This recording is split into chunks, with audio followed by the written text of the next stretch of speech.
Introducing Oyinkansola Alabi, popularly referred to as the Emotions Doctor, is the lead researcher, intellectual property owner, and the lead facilitator of Emotion City.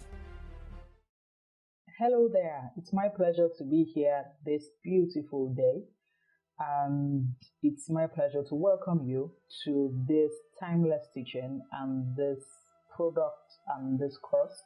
My name is Oyinkansola Alabi. I work as the Emotions Doctor, and I am the founder and the principal of Emotion City in Lagos, Nigeria, and in Texas, United States.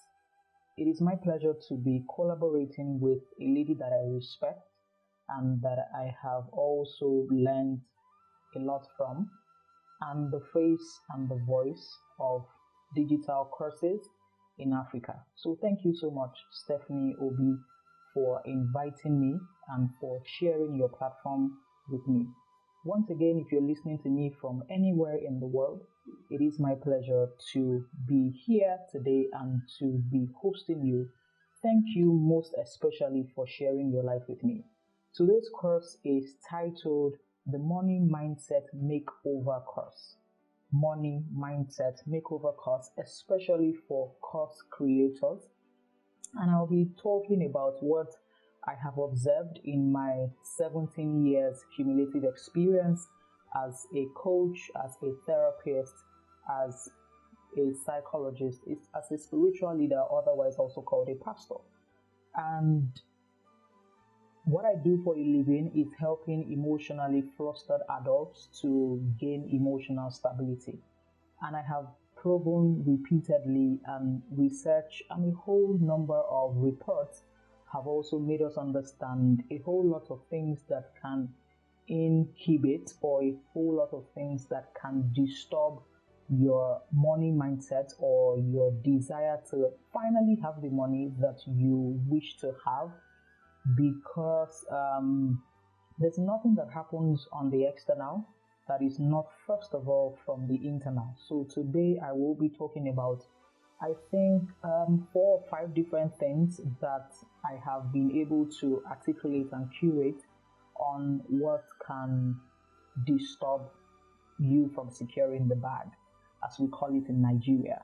So the first that I'll be talking about is how your family and your upbringing influence the way you treat money or your relationship with money. Everybody has a relationship with money. Everybody.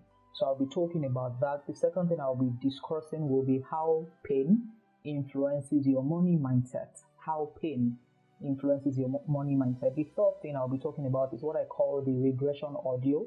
I will talk about that at a point. Then how you can embark on your money stories, or what are your money stories first of all, and your money conversations and your money mantra, and how to create new money stories. And then I'll finally teach you on how just not to create new money stories, but how to have money chatter. So all of this is the fact that money is beyond what we spend. Money is beyond what is in the account or in the investment. Money is an energy, and what energy do you move around with or you have around you? But I will not preempt myself, so I'll go back to the beginning where I said that I will be talking about how your family and your upbringing influence your relationship with money or the way you treat money. So the truth about this is that the last time you were yourself was 1 second after you were born. Who you have become today is really not who you are, but it is a accumulation of who you are, who you think you are, and a accumulation of everybody else who has raised you. Interestingly, some of us were not just raised, some of us were erased. So what that means is that if the last time you were yourself was 1 second after you were born, you started running programs from the medical doctor who delivered you to the nurses. Programs are other people's beliefs, other people's thoughts, other people's actions that they imprinted and they installed in our hearts. And because as a child, all of us were dependent, and we obviously couldn't think for ourselves, and even if we could at a particular time, we probably couldn't take a lot of decisions till we became adults. And the recognizable age for adulthood is 18. So between ages 1 and 18, it was clear that all of us were installed and imprinted upon. So we had programs from parents, programs from siblings, programs from friends, from peers, from enemies, from teachers, from the society. We had cultural programs, we had religious programs, we had programs from the media. So when I say media, I'm talking about movies and music and everything. And at the end of the day, by the time we were 18, we became mobile programs. So one person would have at least 50 programs running in him or her. So from parents to friends, by the time you look at it, from the time you were at creche till you became an adult. And an example of a program would be for young boys, you would hear Boys Don't Cry, Don't Be a Sissy, Don't Be Like a Girl. That's a program that still runs. For ladies, young girls, we started hearing, you're going to your husband's house, you're going to your husband's house, forgetting that every time you train a lady that she's going to her husband's house, you should train the gentleman also to be a husband and not a horse band, because they're two different things. So by the time we were 18, all of us became a constellation of programs. And even at 18, we cannot particularly vouch or guarantee that there was an intervention, or we formatted our programs, or we were even aware enough of the fact that we needed a mental audit. So part of the programs, for example, that I grew up with was that when I was growing up, 2 months before I was born, my father had stroke. My father will be 71 in November, and he's been handicapped or crippled, whatever you want to call it, for 36 years. So that automatically placed a demand on my mom that had to do a handful of things to raise 4 beautiful kids. Before the stroke, I was told that they were a lovely family. I'm the last born. I didn't see the lovely family. I didn't see money, so they used to tell me stories of money, abole. If you don't know the interpretation, I don't know how to help, but just peace be still. So by the time I was born, my siblings used to say that they were raised with a silver spoon. I'm not even sure what flavor of spoon. I didn't even meet a spoon. So not to not talk about whether gold or silver or diamond. I didn't see any. Like, I was born into hustle. I'm one of those babies that the moment you give birth to, they just eye you from the hospital because they already know that they're in a particular country that they may not like, whatever. That was how I was raised. But I saw that my parents tried as much as possible to furnish us with all that we needed. But then look at, my father had stroke at 34. So my mom is a year younger. Yeah. So my mother at that point was 33. Look at a 33-year-old woman with 4 kids. Like, let that sink. I'm not sure what she could have achieved, a whole lot she could have achieved, but she did her best. And it was clear to me that by the time I was growing up, I was used to managing. I was used to hearing words like, you don't have to buy the expensive things, you don't need this one. And it was just not the fact that it wasn't coming from a good place. No, it was, but it was from a place of fear, from a place of, we don't have enough, you need to manage, you need to manage, you need to manage. So I grew up with the managing mantra. And even though the managing mantra is not an issue, because I also grew up with contentment, but I got to a point where, even when people give you money to say, oh, okay, buy yourself this lunch treat, and you know that you deserve the lunch treat, and a part of you would rather go and buy something else. Now there's a difference between savings and investment, but this particular time, it was because I was getting to a point where my mind was beginning to tell me a story that I didn't deserve what I was about to buy. Like, that's too good for you. It's really not your type. It's really not your type. It's really not your type. And it was when I became conscious, like when I became conscious of my consciousness. Yeah, they're two different things. When I became conscious of my consciousness, I knew that I was running a script that I needed to alter and I needed to reform to be able to attract the wealth that I desire and I deserve. So I went into that story for us to know that, and I must also say that I lived in Mushin for 18 years. While I was in Mushin, you know what can go wrong in Mushin.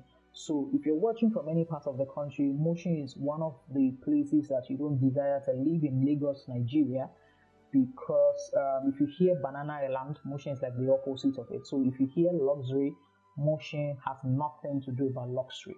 If they actually give you a house there, you will most likely just sell it, not live in it. Yeah, so it's a ghetto. You should understand that. So I lived there for 18 years and I saw all of the things that happened at ghettos. And even from the ghetto, part of what my story was I set a date and a time that I wanted to take my first trip abroad, and that was in 2010 May. And from then, I told myself that I was going to travel abroad to each and a different country every year. And interestingly, I think after last year, this year I was supposed to be in 8 countries until this pandemic showed up. But why did I go through that story? Because I came from a place where it didn't look like I was supposed to experience anything good. Meaning, even though I attracted them, my mind sabotaged them. I just felt it was too good to be true. I didn't deserve it and I was not good enough for it. And thank God for what I do for a living and all of that. So, if you are listening to me today, and I know that you are, one of the things you should know is that every one of us has a relationship with money. Every one of us has a relationship with money. The way you have a relationship with yourself. Every one of us has a relationship with money. And our relationship with money is based on a whole lot of things. And it is your responsibility to sit down. Is your relationship with money cultural? Because if your relationship with money is cultural, you will see the cultural script that we run in Nigeria, for example. The cultural script where it is the man who always provides and the woman is the spender. The cultural script of it is the woman who does this and it is the man who does that. Part of the cultural script also would be that, a man has to be richer, or if a woman is rich, she will not be submissive, or if she has more money, you can't buy a particular car because you would intimidate some men. There are just some cultural scripts attached to money. Another one would be that a woman who is very wealthy may probably have flirted her way up, not necessarily worked for it. So it is your responsibility to check what script you are running with money. Is it cultural? Is it also tied to parenting? Because you might have inherited your parents' fears, their relationship with money also. Their relationship with money. Sometimes we actually buy things not because we like them, but because our parents used to buy them and we just grew up pretending to like them, so we just buy them also. The way you decorate your house, the way you dress, like a whole lot of things about yourself. Sometimes you are not the kind of person who loves to wear a particular outfit or dress up in a particular way, but because they have told you that that is what it takes to be this, that's the script you are running, and you know that it doesn't represent who you really are. So the question here is, what is your relationship with money? What are the scripts that you inherited? Are they serving your soul or not? I remember the first time I got into business class, like initially I used to say to myself that, why will I fly business class? Like everybody will die if there's a crash anyway, so why am I pretending to whatever? And then economy was fine, good, and I still do fly it. So this day it was a business class flight, and in my mind I'm like, hey, this ticket is like 3 times the normal money. What is going on? And as I was getting in, I saw the difference. It's like just paradise, whatever. I know the first difference was, they said we should board, and we just filed in peacefully. And I was like, in fact, no, that wasn't the first difference. The first difference was getting into the lounge. So I'm not even a food person, so it was nothing type of, like, the meals were totally not useful to me. Like, I felt like I should have carried my jollof rice. It was totally not useful. But the difference was that, number one, the time that I was able to save, like I was able to just like get on board in about 15 minutes and that was done. And I could do a whole lot more on my chair. I could do anything that I wanted to do. Of course, I can do that also at economy, but this level of comfort was different. And then it was just very time saving. And the most important thing for me was the business connections. Of course, I had deals that bought the ticket back. Pretty simple. If it's not making money, it's not making sense. So I had the deals that bought the ticket back, and it was clear. But that day, another script was installed in my mind that business class is not a waste of money. If you want to buy it, go ahead and buy it, as long as you can afford it. But even if you can afford it and you don't want to buy it, like 90% of the time I don't feel like buying it, but if you don't want to buy it, it's also okay. But for me, was a cobweb was removed. That, oh, this is actually good. Like, if you work for it, you can enjoy it. Like, you deserve pleasure. You deserve to pamper yourself.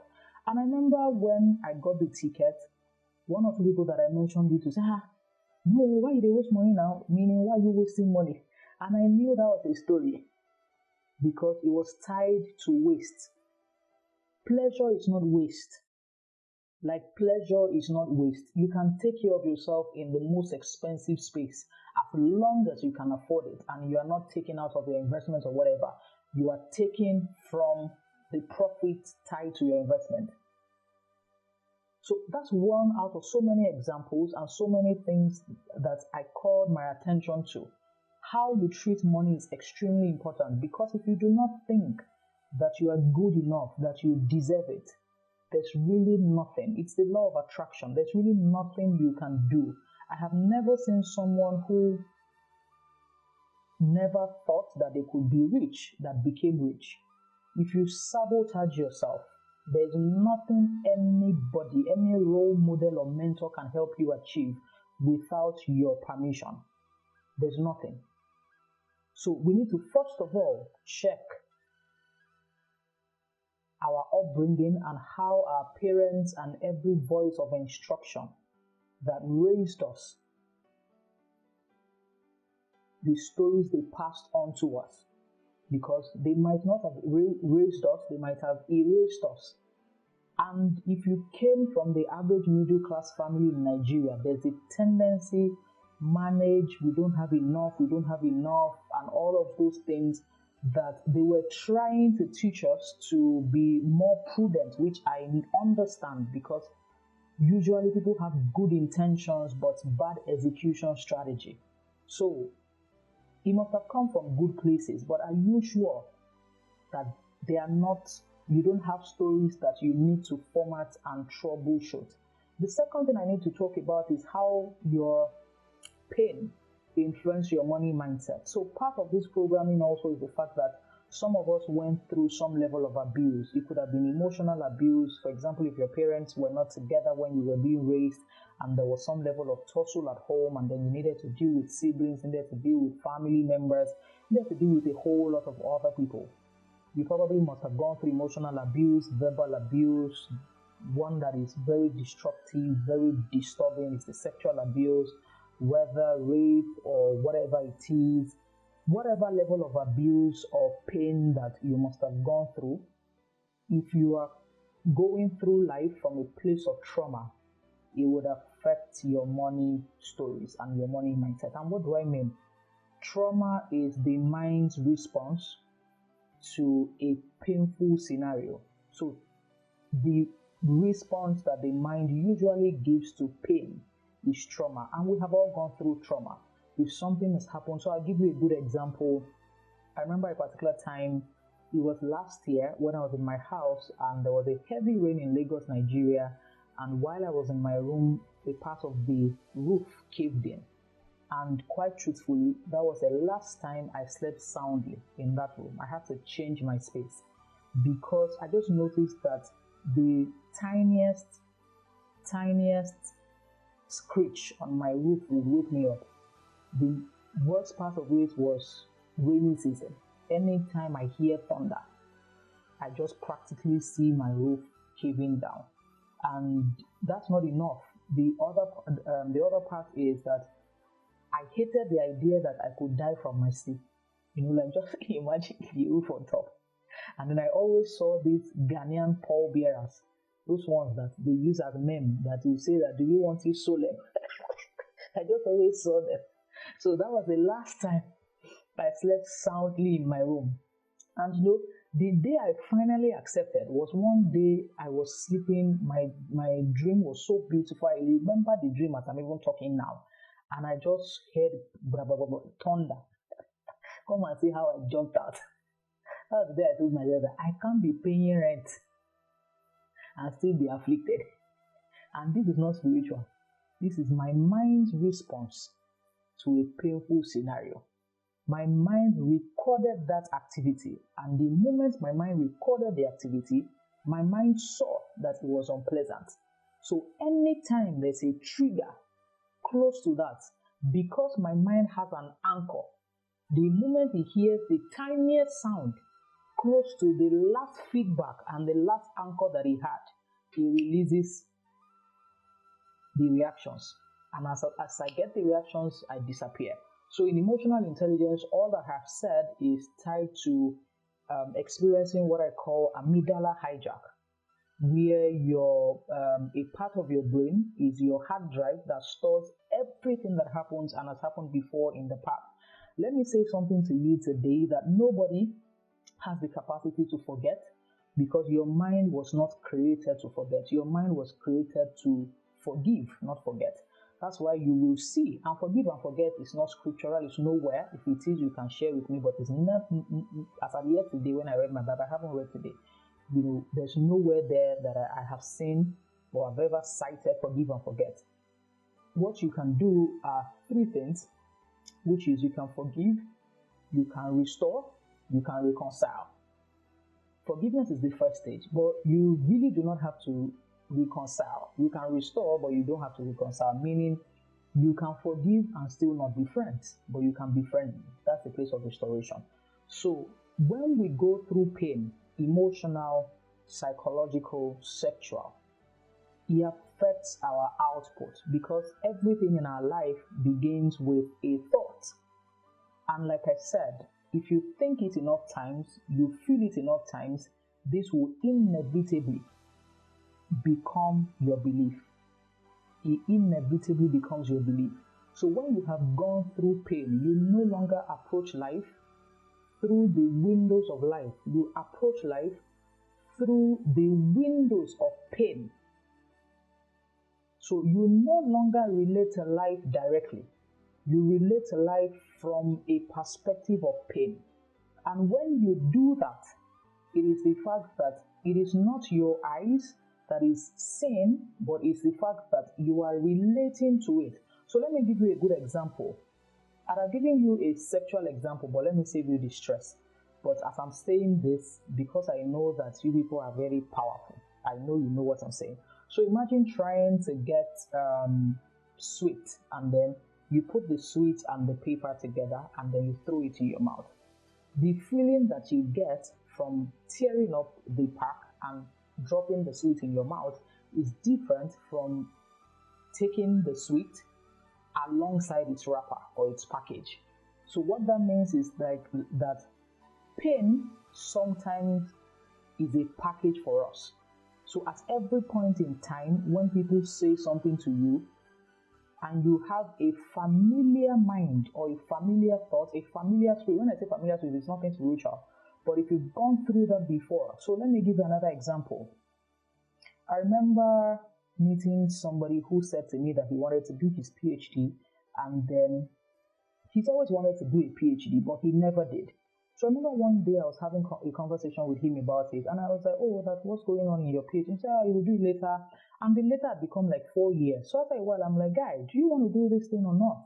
And he said to me, he said that he's always wanted to do it, but two people with PhDs in his house died at age 49 each. So the first was 49, the second was 49. So a part of him was saying to him that they died because they were very educated, they then got enemies, and somewhere along the line, they also had money. Somewhere along the line, they were eliminated. So for him, the reason for their death is because they became too rich, and now they didn't kill themselves. So it wasn't that these two people were self-destructive. No, they died. You know that it was because they became too rich and got too much attention that created enemies that finally wiped them out. So for him, he doesn't want enemies or maybe visible enemies. He doesn't want attention. So he would rather not become great. So at every point in time, even at work, he will say to you that promotions come with trouble. Promotions come with trouble. Promotions come with trouble. So he's been on a particular job and a role for a while because something says to him that if I get this promotion, this will go wrong, this will go wrong, this will go wrong. So for me to play safe, I will be where I am. And that was how he was relating with the world through the eyes of pain, because the two people that died, he was close to them. So he was pained that people didn't tell them that they didn't have to go for the highest level of life, that if they had been content, they would not have been eliminated or shut down. One was actually ill, the other died through a car crash.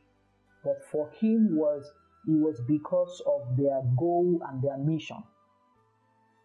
So I'm coming from a place of the intrinsic, which is internal, before I get to the external. It is very easy to make money, and we're getting there. It is in fact, money making is extremely easy if you can solve your internal issues. So I've spoken about family and upbringing. I've spoken about how pain can influence your money mindset. I'm speaking about this because I think as I'm talking to you, you should please be able to document, it is called writing therapy, of some of the conversations you are having with your mind. So let me give you a way forward here, or try and give you some level of direction. So I've spoken about two things. The third thing I will talk about is what I would also call, which is still tied to how your money mindset is affected. So this is called regression audio. In regression audio, we try to discover the root, the reason, and the cause of where, why, when, and how your money blocks were formed, and we would attempt to then break you free from your old money stories. So this is a process that we use in therapy, but I will break it down by saying, how do we discover the roots? By these two things that I've said to you. So if you were in my office at Emotion City for a session, I will say to you that tell me what you believe about money. What are your money stories?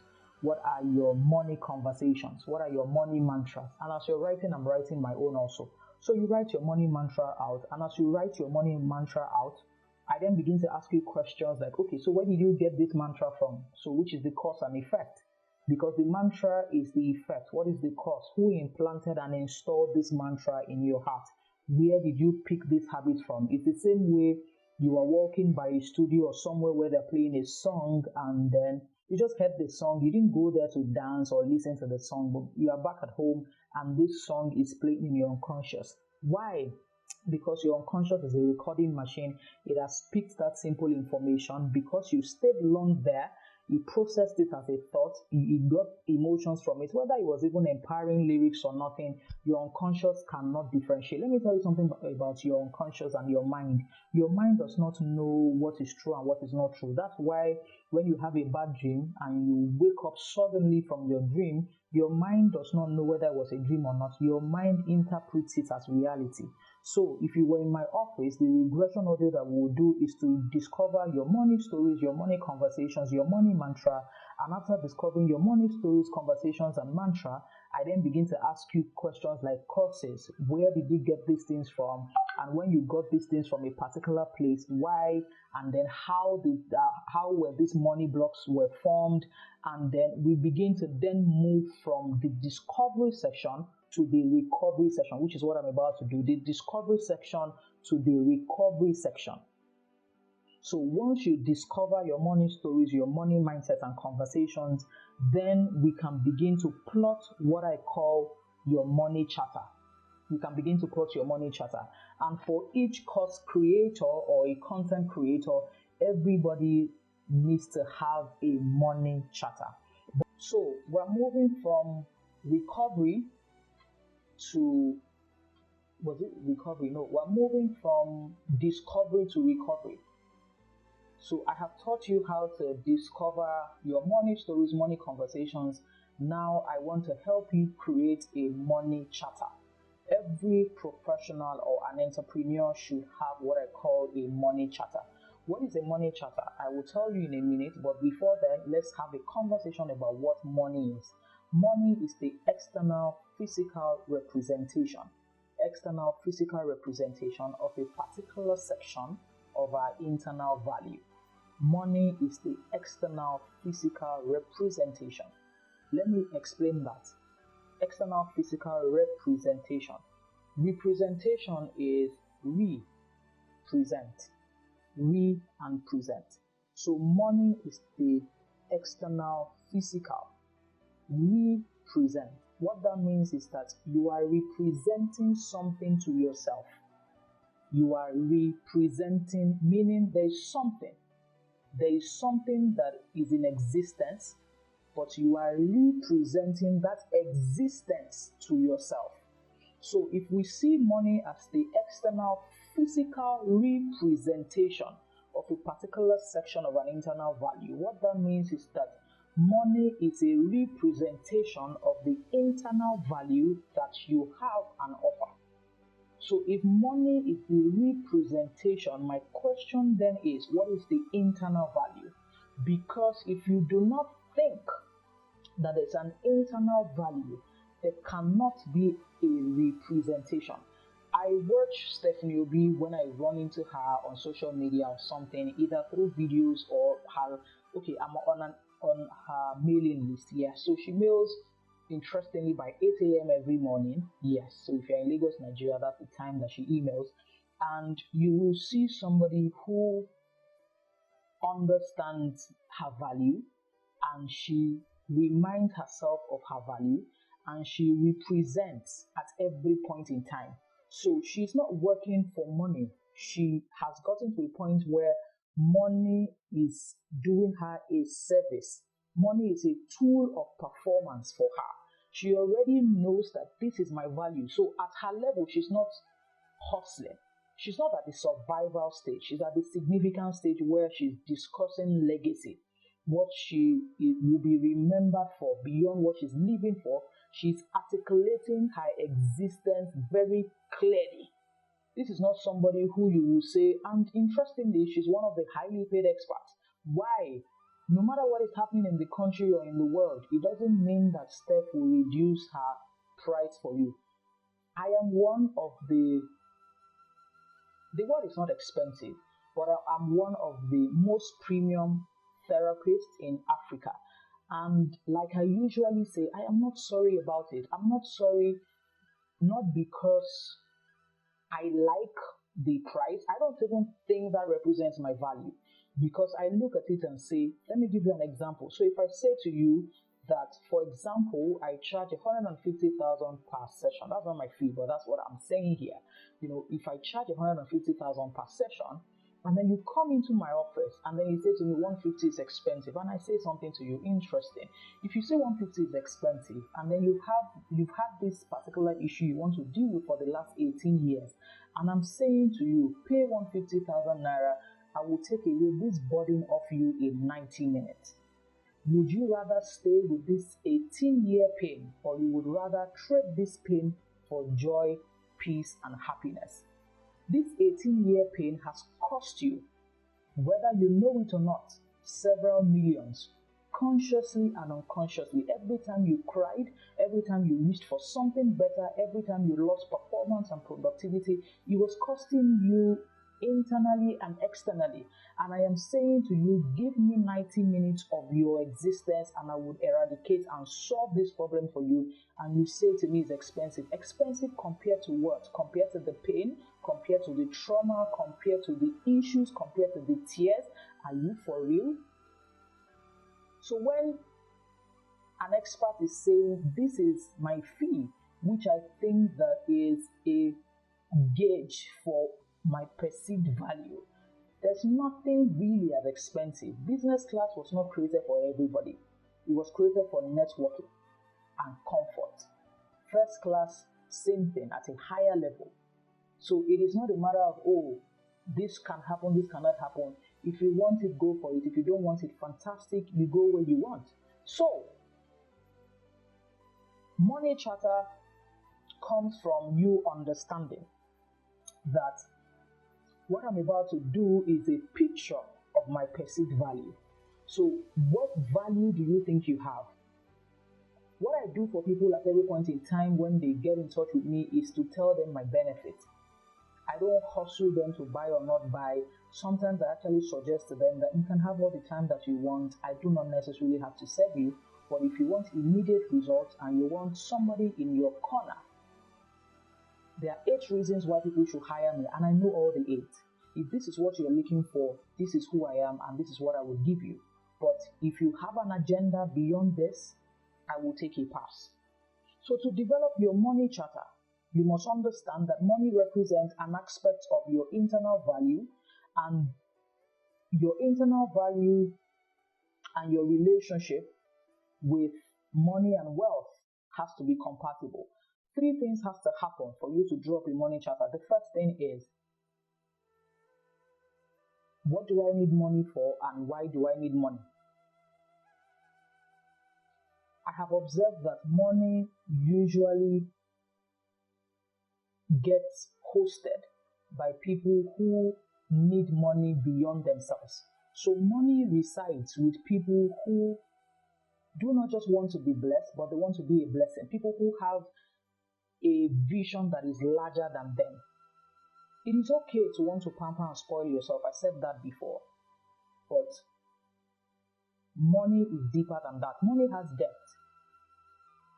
Go and check people who are into charity and philanthropy. Or philanthropy. What's the word here? Just get it.